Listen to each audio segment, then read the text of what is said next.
in die Kaap, waar ek vir Dr. Marlene Leroux op die lyn het, hoofuitvoerende beampte van Kunste Kaap en ook aktivis vir persone met gestremthede. Goeiemiddag Marlene.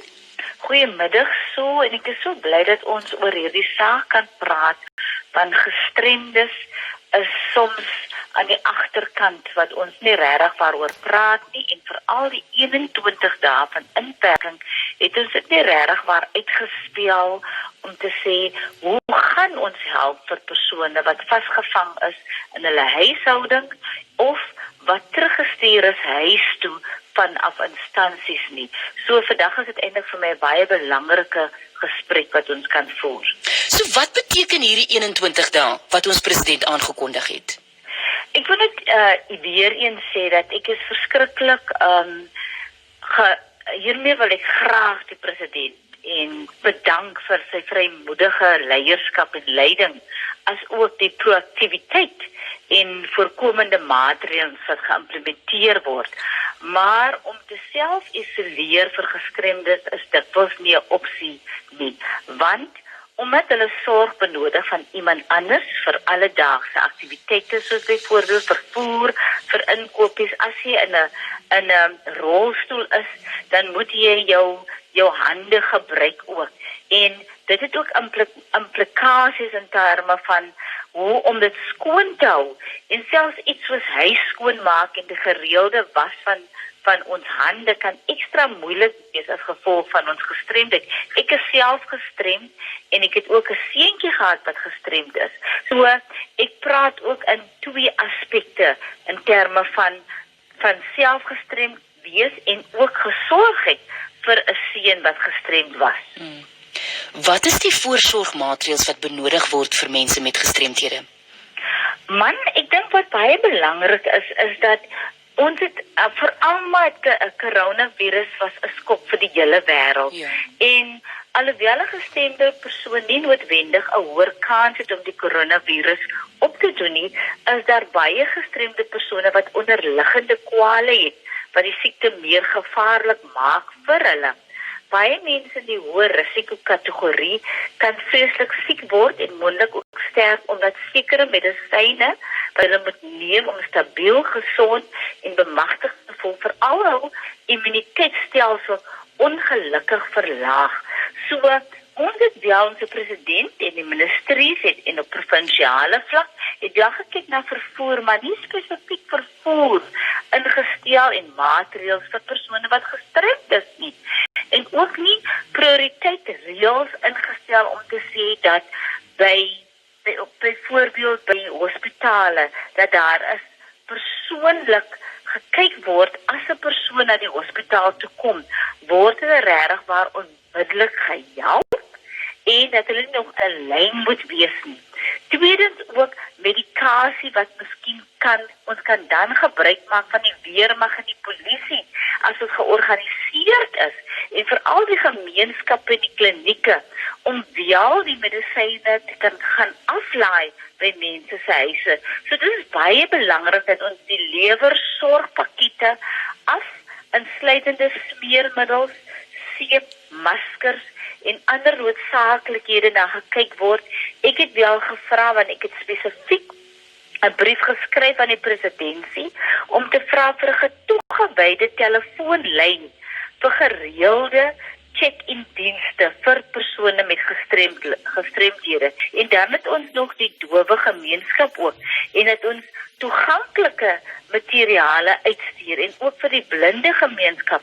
So dit is baie belangrik dat ons kyk dat alle burgers ingesluit word en dat nie gestremde persone nie ook prioriteit is nie. En tans word die boodskap nie regtig waar direk oorgedra aan ons gemeenskappe nie.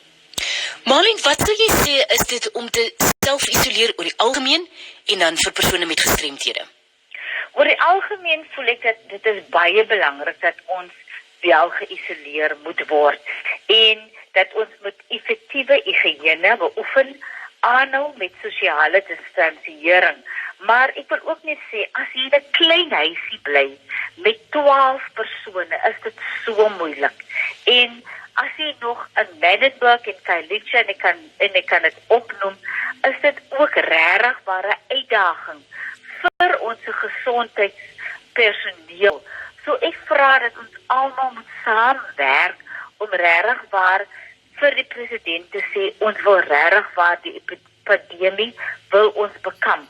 Want dit het ook 'n domino effek soos hulle noem in Engels, dat ons mense sal klaar werkloos. Nou gaan ons nog meer inkomste verloor. So daar is baie dinge wat aanloop gee dat ons moet meer gestel wees, dat ons regtig waar by die reëls moet hou. Een van die vele titels wat jy beklee is aktivis vir persone met gestremthede. Verduidelik aan ons presies, wat is die rol wat jy speel as aktivis? Op die oomblik is ek op 'n taakspan van die presidentskap, maar ongelukkig het die president nou vergeet van ons om met ons te gesels. So ek het toe maar onmiddellik vir 'n briefie geskryf, soos altyd so, om hom te sê, president, ons is baie lief vir jou en ons is lief vir jou leierskap, maar jy kan nou nie die gestremde persone vergeet nie. So ons het onmiddellik as 'n taakspan by mekaar gekom, via Zoom en WhatsApp, en ons het toe 'n brief maar weer geskryf aan die presidentskap en vir hom uitgelê wat sy ministries moet sê oor gestremde persone, en veral op grondvlak en veral in ons huise wat regtig waar het ons gevra vir meer befondsing, want hulle word al klaar nie befonds by die huise vir mense met gestremdhede nie. So hulle maak meer befondsing vir sanitasie, meer befondsing vir vervoer, meer befondsing dat hulle meer kos kan kry, en befondsing ook dat hulle werklik waar kan uitkom waar hulle moet kom.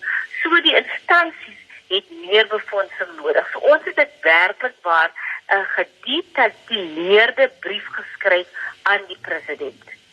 Is dit deel van daardie artikel wat jy in die koerant laat publiseer het? Dit is deel van dit en ons het weer 'n opvolg wel gedoen. Fantasties.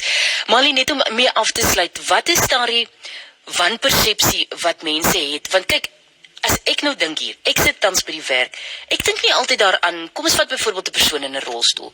Vir daai persoon om te moet beweeg, om te draai van links na regs, of net vorentoe of agtertoe te beweeg, moet daardie persoon aan hulle rolstoel vat. So die hande moet die heeltyd gewas word, wat nie altyd moontlik is nie. Wat is daardie wanpersepsies wat mense werklik waar het oor persone met gestremthede, wat nou nog moontlik in hierdie tyd moet werk? Ek dink is dat ons land, en ek dink dit is nie net ons land nie, ek sit nou op 'n internasionale groep wat gereeld ontmoet. Die hele wêreld het vergeet van persone met gestremdhede. In België, in Nederland, in Engeland, almal. So gister het ons almal gepraat op Zoom. So daar is nou 'n internasionale aksie. En veral as ons praat nou van rolstoele, en ons moet onthou dat die beskerming van die persoon se hand, want die rolstoel se wiele is op die grond, en daardie persoon moet gedurig dit draai. So al wat ons vra is basis is dat ons maak meer hulp. Ons maak meer mense wat ons te hulp kan wees om te sê, kom ek help jou, kom ek stoot jou liewerste met jou reistoel, sodat jy nie jou hande, jou arms moet gebruik om jou wiele in aksie te sit, sodat jy mobiel kan wees nie. Malien, dis waar ek vir jou moet groet vir vandag. Dankie vir die tyd. Baie dankie en baie dankie vir RSG om hierdie hulp asseblief vir mense met gestremdhede prioriteit te maak. Mooi bly. Sterkte daar. Totsiens.